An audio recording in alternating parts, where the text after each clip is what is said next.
আসসালামু আলাইকুম। Breaking news. আমার বাংলাদেশ স্বাধীন ও সার্বভৌম রাষ্ট্র। এই দেশের সরকার বিদেশি কোনো নাগরিক বা এজেন্ট দিয়ে পরিচালনা করা যাবে না। জনগণ কখনোই সেটা মেনে নেবে না। এই অবৈধ উপদেষ্টা সরকার অবৈধভাবে বিদেশি নাগরিকদের দিয়ে দেশ চালাচ্ছে। কেনই বিদেশি নাগরিকেরা এই দেশের সরকার পরিচালনা করছে? এদের একজনও বাংলাদেশি না, সবাই বিদেশি বণিক, বেনিয়া। দেশ বিক্রি শেষ হলে সবাই দেশ ছেড়ে পালাবে। ১.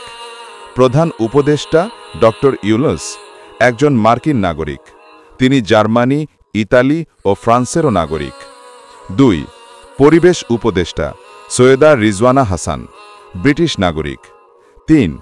আন্তর্জাতিক বিষয়ক বিশেষ দূত লুৎফে সিদ্দিকী, সুইস নাগরিক। ৪.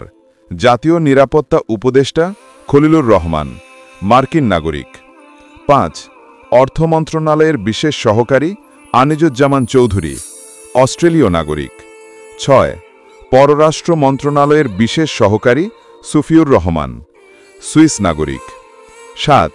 সেতু মন্ত্রণালয়ের বিশেষ সহকারী শেখ মাইনুদ্দিন, মার্কিন নাগরিক। ৮. ডাক ও টেলিযোগাযোগ মন্ত্রণালয়ের বিশেষ সহকারী ফয়েজ আহমেদ তাইয়েব, ডাচ নাগরিক। ৯. বিনিয়োগ উন্নয়ন কর্তৃপক্ষের প্রতিমন্ত্রী আশিক চৌধুরী, ব্রিটিশ নাগরিক। ১০. সাংবিধানিক সংস্কার কমিটির প্রধান আলী রিয়াজ, মার্কিন নাগরিক। ১১. নির্বাচন সংস্কার কমিশনের প্রধান বদিউল আলম মজুমদার, মার্কিন নাগরিক। ১২. গণমাধ্যম সংস্কার কমিশনের প্রধান কামাল আহমেদ, ব্রিটিশ নাগরিক। ১৩. দুর্নীতি দমন কমিশন সংস্কার কমিশনের সদস্য মোস্তাক হোসেন খান, ব্রিটিশ নাগরিক। ১৪. সিনিয়র সচিব মর্যাদায় বিশেষ সহকারী মনির হায়দার, মার্কিন নাগরিক। ১৫. রাষ্ট্রদূত মুশফিকুল ফজল আনসারি, মার্কিন নাগরিক। ১৬.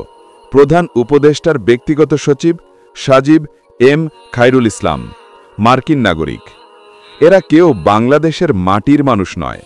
তাদের নাগরিকত্ব বিদেশে, দায়বদ্ধতাও বিদেশে। তাহলে এরা কিভাবে আমাদের দেশের নীতি নির্ধারণ করবে? বাংলার জনগণ কখনোই বিদেশি নাগরিকদের হাতে দেশের স্বাধীনতা ও সার্বভৌমত্ব তুলে দেবে না। বাংলাদেশের শাসন শুধু বাংলাদেশিদের দ্বারাই হতে হবে। এটাই গণতন্ত্র, এটাই জনগণের অধিকার। আমার বাংলাদেশ, আমার মাটি, আমার মা। বিদেশি প্রভুর শাসন মেনে নেওয়া হবে না। ভিডিওটা শেয়ার করে সবাই ছড়িয়ে দিন।